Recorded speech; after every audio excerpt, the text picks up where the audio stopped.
Grounded 2, and that is Honey, I Shrunk the Kids, the survival video game. Nice. You play the shortest living human, Joshua Swift. This time around, you set loose in the local public park, a massive expansion over the first game's suburban backyard, and you'll take on the game's biomes and bugs with up to 3 friends. The game has, as soon as you jump in, it's super charming. It's really beautifully written. It is an Obsidian Entertainment game. There's a lot of polish in its presentation.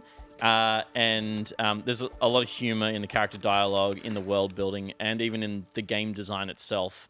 The kinds of things that you can build in this survival game are cute and funny. This is obviously a sequel, and one of kind of my biggest disappointments about this game is that it's an early access sequel. They spent an entire game ironing out the bugs, pun intended, and yet they still have done the same thing with this launch, which is another early access. We're not sure that it's finished yet. Just finish a game. Developers, if you're out there listening, just finish your games, please. It can't be that hard. That's it. I was going to make a joke, but I won't. You can make a joke. I was going to say they must be women. They can't finish. You need better lovers, Peyton.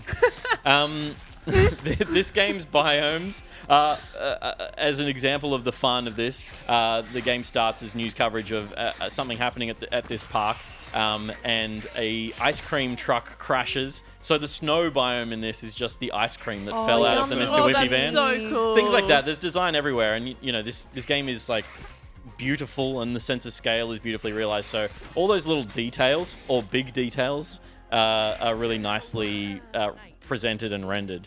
You cut down towering blades of grass, and you can float around on the seeds of dandelions, and it's quite a magical experience. But then, of course, as you're seeing, and I'm on the back of a bug here, but at least for the first couple of hours, it's very intimidating when you come across a spider or another creepy crawly that wants to eat your brains, because I think bugs are disgusting. Yep. And they're really intimidating. I don't have the arachnophobia mode on. You can turn that on, and I believe it turns the spiders into just blobs. Yeah. So they aggressive blobs. Yep. But I like being scared, but I do find them gross. I kill all the weevils. The bigger map means that there is an emphasis on traversing the landscape, and that's where buggies have been introduced. You're looking at me on a buggy right now. Buggies are the vehicles in the game, which is tame insects. Got it. And there's quite a process to taming an insect. It's a big part of building out a base is building a hatchery and the pen for or the ant nest for your mounts to live in. And so that's how you kind of get around the world. After the first couple of hours, you're kind of the introductory missions. You build your first base, you start building your first armor, and then you can get through the dungeon effectively to get the egg that you need to grow this beautiful soldier ant. But yeah, it is kind of annoying that it's not out. There's 30 hours of content in here, but there's still, you'll run around on your ant's back and you get to an invisible wall that says under construction, the next area, but with little U-sized under construction tape, not actual under construction tape that you're reading is the size of a wall. But it is very cool. I like survival games. I think this setting for a survival game is a brilliant idea, and it plays really well. It's just as interesting to me that, all these survival games, it's almost like you have to launch a survival game in early access. Yeah, but also not one that has such a glaring kind of we built up to this point. Yeah. And that's what happened in the first game that really turned me off it, to a point that I was like, I'll come back when this is ready. And I kept seeing it on Microsoft Preview saying... I felt the same. It was preview. I'm like, I don't want it then. Tell me when it's ready. It finally comes out and I'm just kind of like... I'm over this now. I want to fly that killing bee. the bee? No, I do not attack the bee. Why would I attack the bee? Bees are beautiful. Because it's got a bar at the top. I could fight it, but I've chosen not to. But it seems sick. Can you tame it? I assume so. I assume I can give it nectar and... I was going to say, can you Put get a flying mounts as well? I believe so, Yeah, but cool. I am nowhere near there. Did you see the original Honey, I Shrunk the Kids? Yeah, not for a long time. I named my character Rick Moranis. Nice. Well, there is an ant in that it's a sad scene, Yeah. and it's like a big prosthetic, and so it's as much as bugs are gross, I have a fondness for this based on that movie, and I'm like, it is cool, and just that little, what did I play? Tinykin, when you're like Oh, a I little love- character love running around a Tinykin. house. Like just the idea of playing miniature in a big world never really gets old, and it's good enough to run a second game on. How interesting are the environments? As in like, because again, it's a cool looking game, but it's samey in the space of you're running around. Well, this first area looks exactly the same as the first game, or what I played of the first game. So that was a little bit disappointing. And I haven't gotten to the next area yet. Yeah, okay. It'll probably take me 10 hours. Because the thing I like is about the skybox and the big things that you can see everywhere, but the actual moment-to-moment kind of area, it's fine. It's just kind of like... Yeah, it you feels go into nests and you that's how you kind of explore an area is going underground. I think it's that I got lost in the first one a lot, and I can see that happening here, which is that's the point. Like you're stuck on a lawn, and you're trying to find your way out, but I found it frustrating. Yeah, I really like all the building. That was, I think, what put me off the first game, and it probably was to this point once they've wrapped up the first game. But there's a good amount of like grid-based building, and I believe you can freeform build as much as you want as well. So I'm sure we're going to see some really cool creations in here. But I found like I was like falling through the map a bit in the first game because I played it quite early on. I haven't seen any of that here. I've seen bugs fall through the map, like insects fall through the map, and I've seen like there's pretty hitchy with its frame rate. Like it does feel a bit early accessy in its performance, which is frustrating.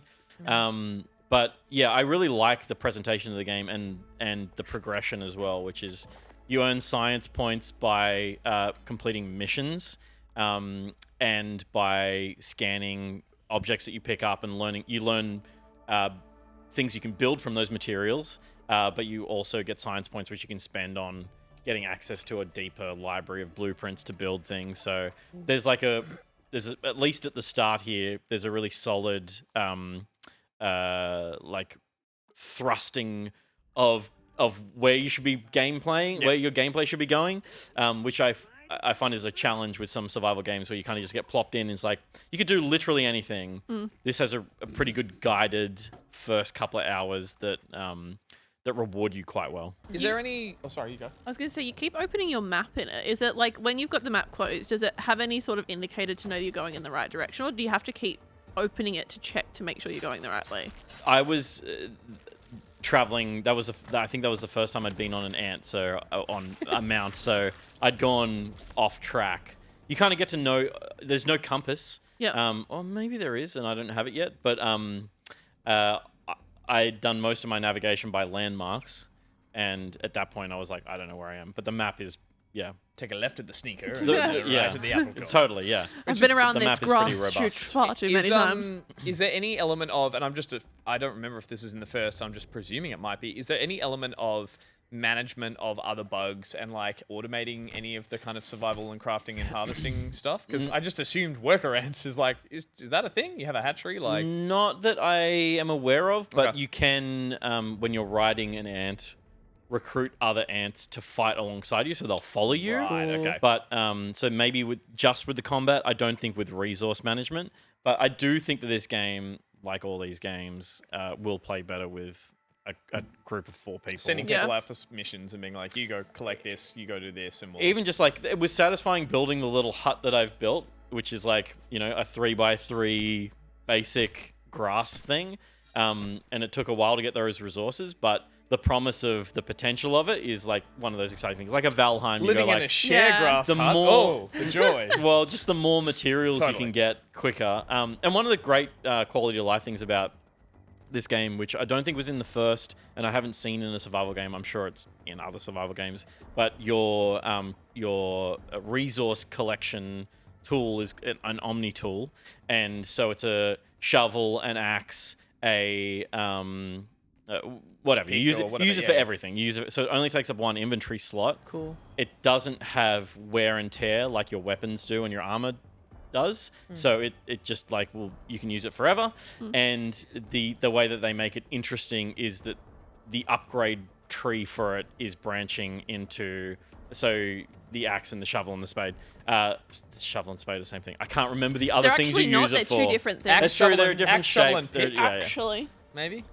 I don't know. But what point being that you're leveling your ability to chop down trees separately to your ability to dig things out Yep. of the ground. You can choose which way you want to. Yeah. Yeah. I like that that's probably just come from fatigue of going, we're used to playing survival games where you have to carry multiple tools and it's, and upgrade each one of them. And it's lost its like interest Yeah. as a survival technique. So they're like, let's just streamline it and make it more about upgrading your character and Yeah. just using one item. And resource management is an important part of these kinds of games. So I like that it's still there for weapons and armor.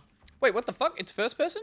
It can be, yeah. Yeah, right. I thought because the first one was, I thought first person, but they've played most both of them, been I think. both, have they? I believe so, yeah. Yeah, right. I'm pretty sure I played the... Okay, yeah. cool. Oh, I much prefer first person.